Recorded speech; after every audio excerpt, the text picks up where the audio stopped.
Welcome back to Tipsy Whiskey Shenanigans. I'm Steven, and tonight, whenever the heck you're watching this, we are getting into the top 5 blended bourbon brands out there currently on the market, according to me, obviously.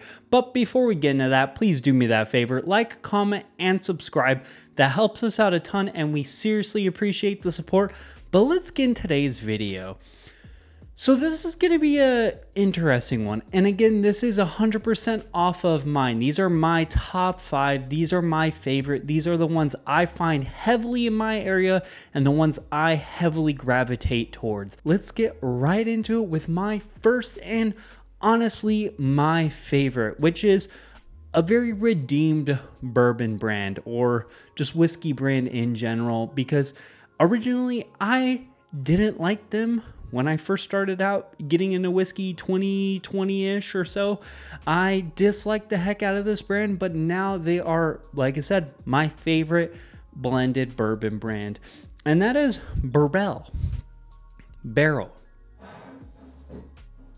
These guys. And obviously, they do a lot more than just bourbon. Their rye is absolutely fantastic. I have a blended single malt that I absolutely love. The reason I love them the best. So first of all, they are an NDP. They don't distill anything themselves. They source from 3 different sections of the United States. So let me read it off the back so I don't mess this up. Indiana, Tennessee, and Kentucky. And quite frankly, they do a wicked job. And it's not just their finished stuff. So I only have the bottles of their actual finished stuff, but I've received several samples and several media samples of just their normal like bourbons, and my God, they are good. I just haven't gotten around to it. I have so much high proof bourbon that, I just haven't gotten around to buying another just straight blended bourbon from them. That being said, I love the stuff they do with finishing. So you see a lot of brands out there who are releasing like one bottle where like, oh, hey, this is finished in, port barrels, and it's just like an MGP single barrel. Like, look at the Nulus, and that's not me saying those are bad, because Nulu does a really good job. I wish the prices were lower, but they do a good job. These, I really like that they blend really, really reliable, consistent projects. So they get mass production out. So it's not just some single barrel that like 200 people will be able to get. Like these releases go nationwide. A lot of people can get them, giantly mass produced, which again has its trade-offs, but I do like that I can suggest a bottle to someone else and know that they're going to be able to pick it up. And they also do multiple different kinds of finishings typically. So this one is Mizunara, French oak, and toasted American oak. Really like this. This is like a really good springtime bourbon for me. And then this one is a little bit of a different one. I think it's bourbon and light whiskey. I could be wrong, but it's kind of hard to find out that information. But rum, port, and cab barrels for that. So I like that those are finished in a bunch of different things, and they're really, really well done, really well mass produced, and they're very available, and I really appreciate that. And originally, like I said, didn't like them because I thought they were overpriced and kind of gimmicky.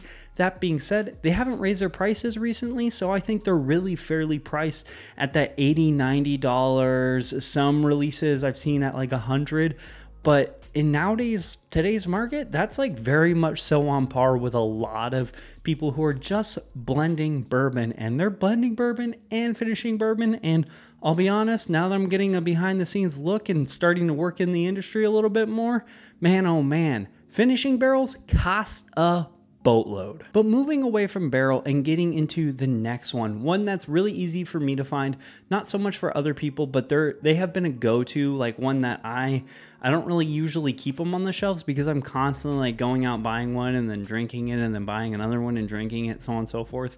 But that is Smoke Wagon. This is my most recent one because I'll be honest, didn't think I would like the Uncut the Younger. I thought it was going to be really young and just kind of youthy, but turns out this thing freaking slaps. I just recently got a sample, so I just bought this a few days ago or so, and I really, really like the uncut, the younger. Not as good as just the normal uncut. That thing is a phenomenal beast at like $80. Really, really well blended MGP. Honestly, I think those might be the best blended MGP out there. I'll be honest, I don't really care for the 90 proofer so much anymore nowadays. It's okay.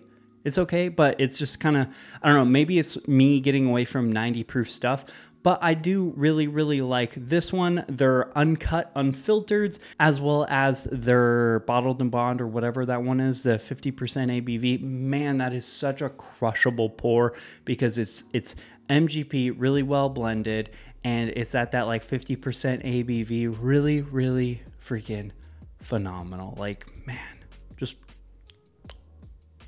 that's just a great, reliable, consistent, easy pour when you need one like that. Like it's very much so on par with like E.H. Taylor in my opinion, which again, both of them, that price point, hard to talk crap about. But talking about 90 proofers, one of the brands that I absolutely love when it comes to 90 proof bourbons that does really, really good blending is Redwood Empire. Redwood Empire. These are probably my favorite 90 proof blends out there. These are phenomenal. This is a bourbon, this is a Burr rye. I also really like the rye. They do an incredible job blending, and they blend all sorts of different stuff. So here, again, I'm gonna check the label on this one so I don't mistype or misspeak. Distilled in California, so that's some of their own juice. Indiana, Kentucky, Tennessee. So 4 different distillates going into these blends, and these are crushable. So they're using their own stuff, and I absolutely love that. Like, I love that some people start brands with just MGP and then they transfer to their juice, and I believe that's what they're trying to do in the long run, but right now they got to wean off the tit, if you will. But I really like that they're actually putting in their own juice in there on top of doing really, really good work blending. I've had their cash strength releases, and I really like those ones as well. Like, there's nothing to complain about, especially the bourbon. The bourbon isn't my favorite one of their 90 proofers. I'm really partial to the Burr rye, but that cash strength bourbon was absolutely ridiculous. So I love that they're not only using their own distillate as well as MGP, as well as Tennessee, so I'm assuming Dickel, and then Kentucky, I don't know, it could be like 1,000 different distilleries, but I love that they're blending in different kinds of distillates with their own bourbon, as well as making a really consistent 90 proof product that's at like $30, $35, and especially with that Burr rye, that is absolutely the best Burr rye blend I know out there. And that statement might get some shade because I know a lot of people are suckers for like that High West Burr rye. That being said, I haven't been able to try that, but you know what I can consistently go out and get? That Redwood Empire. So that's why it is one of my favorite blended bourbon companies out there. But moving on to the blending bourbon team that is ridiculous, the brand that does it all, the brand that does literally everything under the sun with blending, sourcing, NDP, the one that knocks it out of the socks, probably my second favorite of everything that I'm bringing up on this list, because I am partial to Burrell. I think Burrell is doing some ridiculous stuff, but that is Doc Swensons. Doc Swensons is incredible. Oh man, it's like they do it all. I have had the opportunity to try a lot of their limited releases as they sent me a few samples. Really enjoyed those ones I got into, as well as some of these single barrels are absolutely the best single barrels I found recently, and they're not like gouging your eyeballs out for insane fees for like a 5-year-old MGP single barrel. These SOBs are like $60. So they're very on par with your average 5-year-old bourbon nowadays, like your average release whiskey, like Rare Breed, Knob Creek, like they're all around that $55, $60 limit now. So I feel like it's hard to find well done MGP at that mark, but they're releasing single barrels at that mark when other companies are like, oh, hey, we can charge it for $80, $90, $100, so that's what we're gonna do. That's not what Doc Swensons is doing, and that's why I absolutely love them. And not to mention their blenders casks, which, just like I was saying, that's a $50 blended MGP. It's not the most complex MGP, but it is a younger, really well done one. Just like the Smoke Wagon Uncut the Younger. Honestly, I do need to do a video bourbon battle between those two, because I don't know which one's going to be better, because I love both of them. But yeah, getting away from bourbons, I'm going to go into the only one on this list, and I know the title said bourbon, but I'm cheating a little bit. The only one on this list that is rye. Or well, I'm sure they're going to make bourbon in the future. I know they're working towards that, but right now they're the king of the blended MGP rye game. And that is, you guessed, Sagamore Spirits. These are, you already know it, like literally about a quarter of my rye collection is just Sagamore Spirits stuff. They do the greatest ryes ever. Finished ryes, they do that. They do blended ryes. I love their cash strength blended rye. That thing is probably my favorite rye out there on the market for like that $70, $65. And then they also do really, really phenomenal picks that are around the whole 6-7 year old.